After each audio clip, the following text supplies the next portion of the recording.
जगी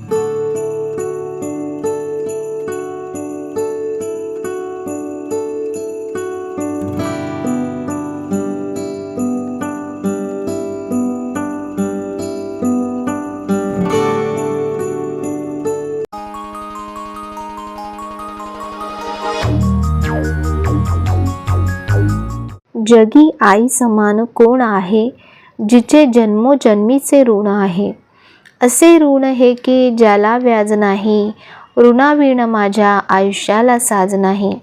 जिने सोसल्या यातना कोटी कोटी, जन्म लाभला मला तिच्या पुण्यपोटी.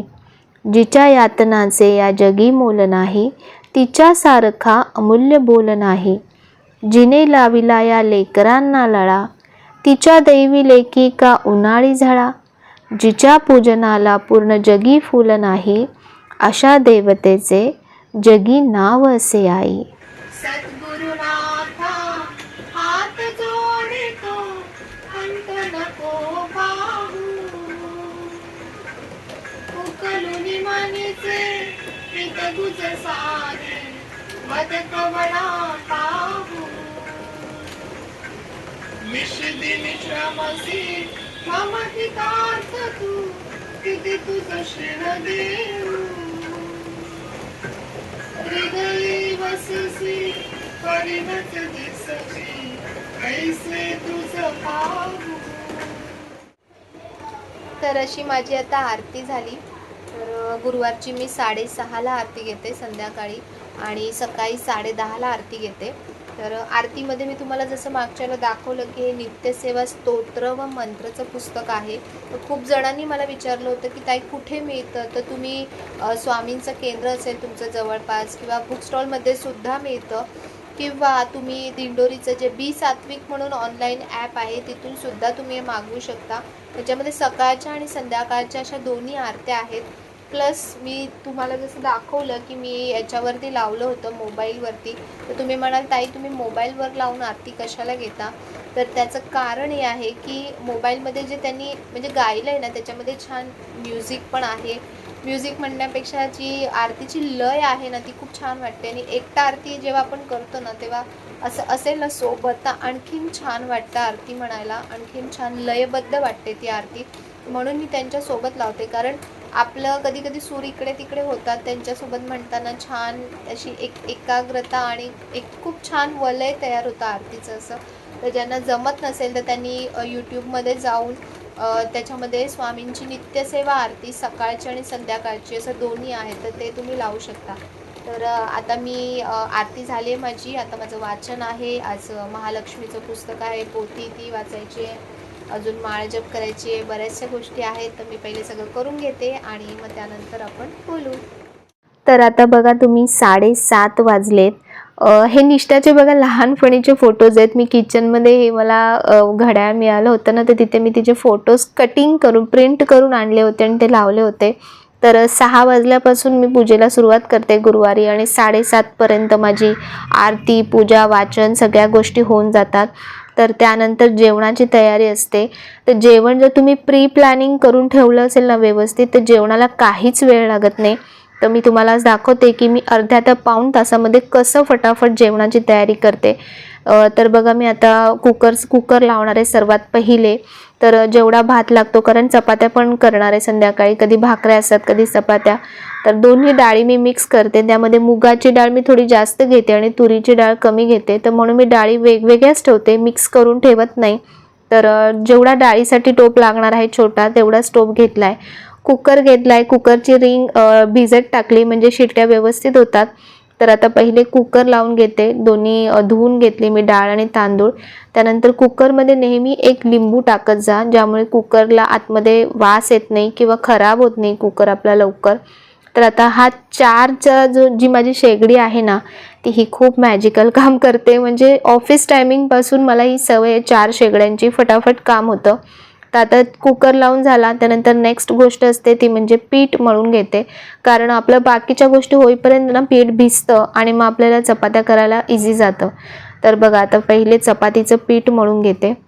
जर मला भाकरी करायच्या असत्या तर मी चपातीचं पीठ तर मी शेवटी तो ऑप्शन ठेवते भाकरी करण्याचा, मग आधी बाकीच्या सगळ्या गोष्टी करून घेते. पण चपाती पहिले पीठ मळून ठेवते, मग चपात्यानंतर चपात्या पण शेवटीच करते.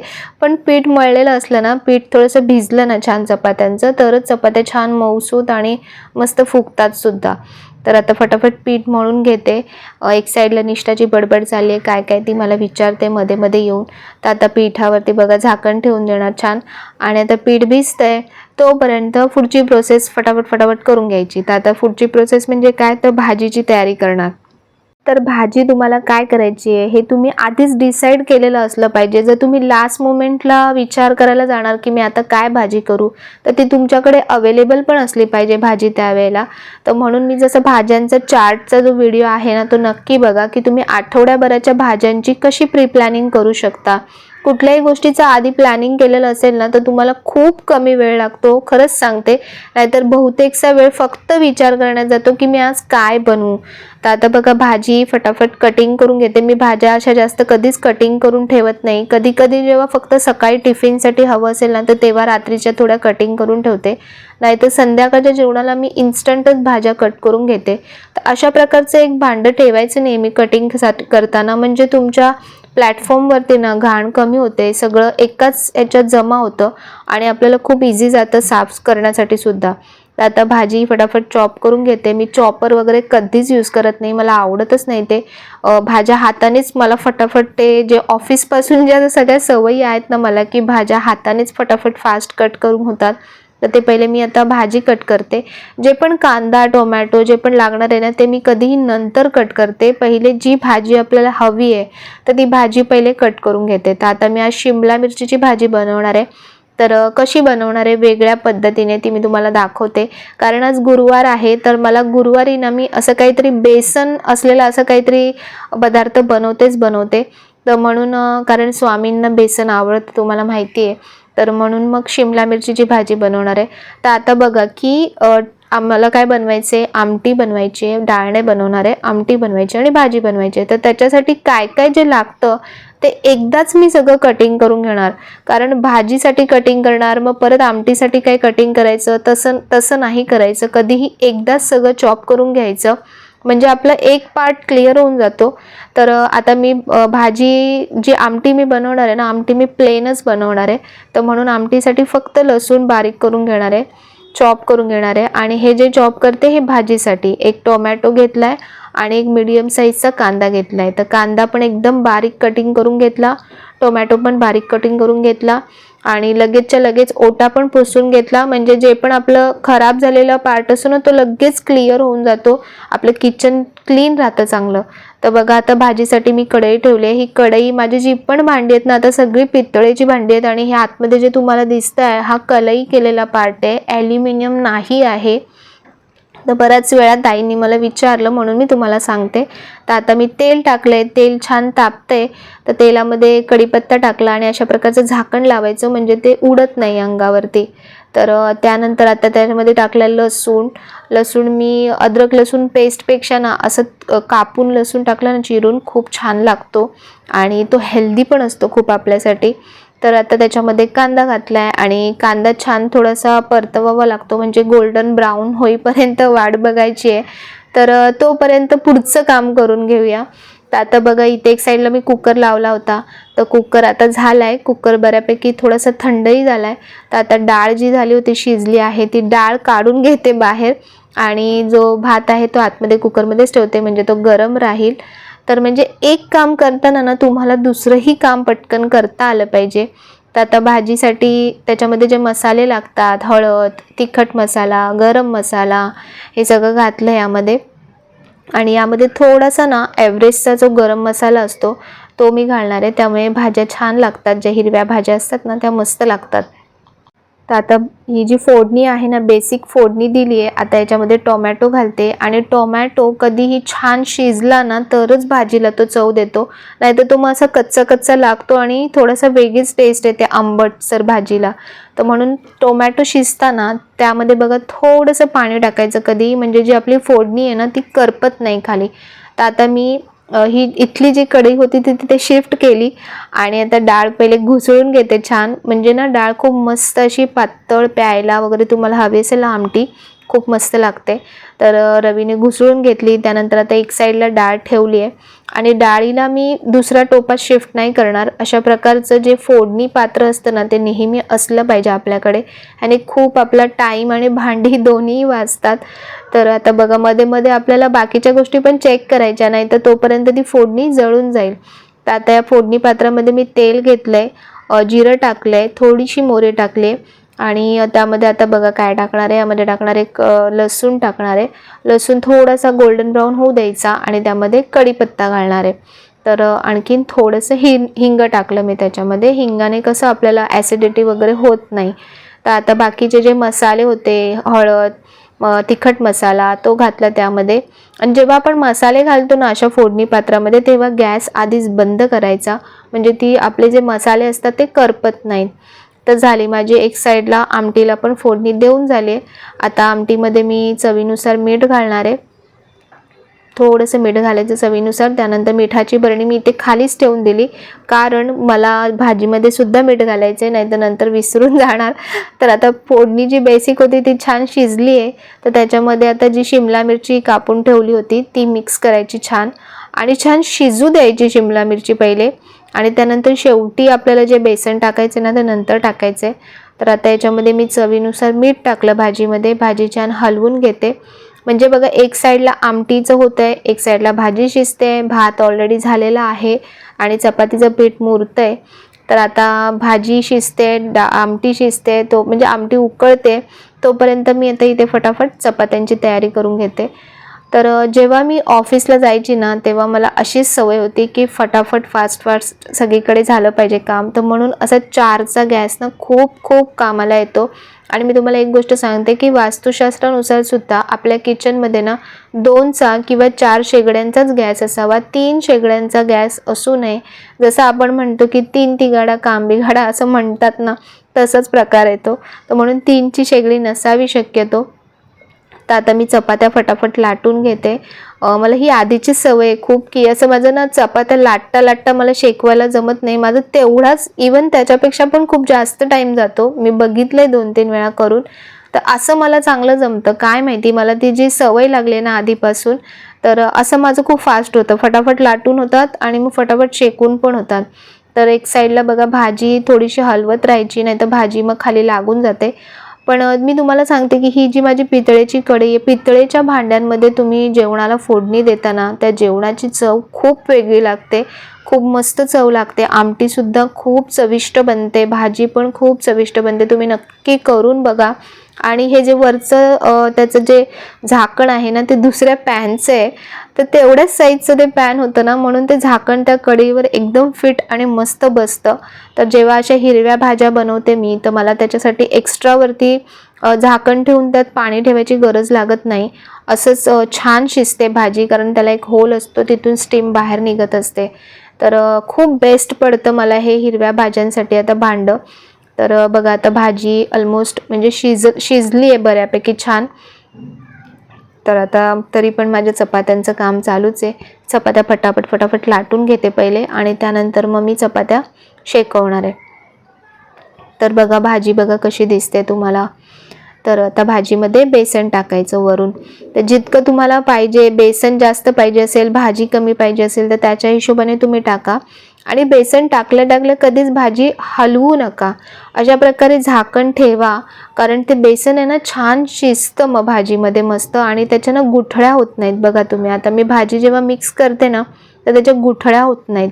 अशी छान दाबून घ्यायची थोडी आणि नंतर आहे ना झाकण ठेवायचं नाही, म्हणजे भाजी ओलसर नाही झाली पाहिजे. आपली भाजी अशी सुकी झाली पाहिजे, कारण ही भाजी जेवढी सुकी होईल ना आणि जेवढी छान थोडीशी अशी लागली ना जरी तरी खूप मस्त लागते. कारण ओली राहील ना ओलसर तर ती अशी गिळगिळीत लागते भाजी, चांगली नाही लागत. आणखीन एक ट्रिक ती म्हणजे अशा प्रकारे बघा चमच्याला भाजी लागते ना तर चमचा कढईवर असं ठोकू नका. त्याने काय होतं ना कढईला साईडने अशा स्क्रॅचेस लागतात, पूर्ण तयार होतात. तर जे आपली सुरी वगैरे असते ना तर सुरीने अशी छान भाजी काढू शकता, ज्याच्यामुळे ते इझिली निघून जाते भाजी. तर आता बघा एक साईडला माझं आमटी झाली आहे, भाजी झाली ऑलमोस्ट, म्हणजे झालीच आहे. तर आता चपात्या होत आहेत.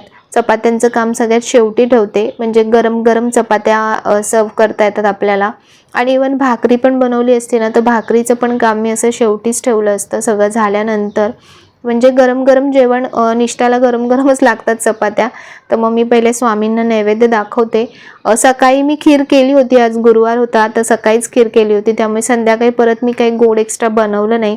तर आता हा जो नैवेद्य आहे तो पहिले स्वामींकडे दाखवणार आणि नंतर आमच्या निष्ठा मॅडमना मग मी सर्व करणार. तर झालं आहे माझं जेवण. तर आता बघा भाजी रेडी आहे. भाजीमध्ये फक्त भाजी आणि आमटीमध्ये मस्त कोथिंबीर भिरभिरवायची. तुम्ही नक्की करून बघा अशी भाजी. जे शिमला मिरची खाणार नाहीत ना ते पण खातील, झुणक्यासारखीच टेस्ट लागते एकदम. भाकरीसोबत ते एक नंबर लागते, नक्की बनवून बघा. आणि आमटी पण रेडी आहे. अशा पावसाळ्यामध्ये अशी मस्त झणझणीत आमटी ना प्यायला खूप भारी लागते. आणि सलाड रेडी आहे. आज गाजर कटिंग केलं आहे. रोज काहीतरी वेगवेगळं सलाड करायचं मी ट्राय करत असते. तर जेवण रेडी आहे. तर झालं आता माझा जेवणाचा सगळा प्रोग्राम आटपला. तर असं तुम्ही प्री प्लॅनिंग करून केलं ना फटाफट, तर अर्धा पाऊण तासामध्ये जेवण होऊन जातं पटकन. आणि मग तुम्हाला बाकीच्या गोष्टींसाठी तुमचा टाईम देता येतो. तर आता हे आलेत, म्हणजे माझं जेवण होतं तोपर्यंत हे येऊन जातात. आणि निष्ठाला मग गरम गरम जेवण लागतं, तर मग तिला लगेच मी जेवायला देते. 8:30पर्यंत माझं जेवण होऊन जातं. त्यानंतर मग जेवतो. मग 9:30पर्यंत मॅक्सिमम 9:30 ते 10पर्यंत आम्ही सगळं आवरतो व्यवस्थित आणि मग झोपतो लवकर. सकाळी परत लवकर उठायचं असतं, परत आपलं सगळं रुटीन चालू होऊन जातं. तर खूप जणांनी मला ताईंनी विचारलं होतं की तू मंगळसूत्र का घालत नाहीस. तर मी मंगळसूत्र घालणार नाही असं होईल का. तर मंगळसूत्र घालते. तर हे जे मी घालते ना हे मंगळसूत्रच आहे. मी तुम्हाला जवळून दाखवते. इथे ब्लॅक आणि व्हाईट आहे. त्यानंतर इथे ॲक्च्युली प्रॉब्लेम काय झाला, जेव्हा मंगळसूत्र बनवायला दिलं ना तेव्हा हे काळे मणी आहेत ना ते मी इथे सांगितले होते, पण त्यांनी चुकीने हे इथे मागे बनवले. तर त्यामुळे ते दिसत नाही. आणि नंतर परत मग त्यांच्याकडे घेऊन जायला आणि बनवायला परत खूप वेळ लागला असता, म्हणून मग मी ते तसंच ठेवलं. तर जेव्हा मी ऑफिसला जायची ना तर तेव्हा कधी वेस्टर्न असायचं कधी काय, तर त्याच्या हिशोबाने मी असं मंगळसूत्र बनवून घेतलं होतं. खूप क्यूट आणि खूप छान वाटतं, म्हणजे कशावरही मॅच होतं. जेव्हा आपल्याला आपण काही साडी वगैरे असं काही घालतो तर नेसतो, तर तेव्हा आपण मोठं मंगळसूत्र घालू शकतो. दुसरं पण आहे छोटं माझ्याकडे, पण मला हे पर्सनली मला हे खूप आवडतं. तर ताईंनी विचारलं होतं की दाखवशील आम्हाला एकदा मंगळसूत्र. तर हे मंगळसूत्र आहे आणि मी घालते आणि मी घालणारच. मंगळसूत्र नाही घालणार असं होणारच नाही. मंगळसूत्र नाही घातलं तर असं काहीतरी वेगळंच नाही घातलंय किंवा काहीतरी वेगळंच फील होतं असं. तर म्हणून ते असतंच नेहमी. तर असा आजचा ब्लॉग होता. तुम्हाला आवडला असेल तर लाईक करा, शेअर करा, सबस्क्राईब करा. तुमच्या छान छान कमेंट्स येत आहेत, अशाच छान छान कमेंट्स येऊ द्या. असं छान प्रेम राहू द्या माझ्यावरती. आणि सर्वांना बाय. सर्वांना श्री स्वामी समर्थ.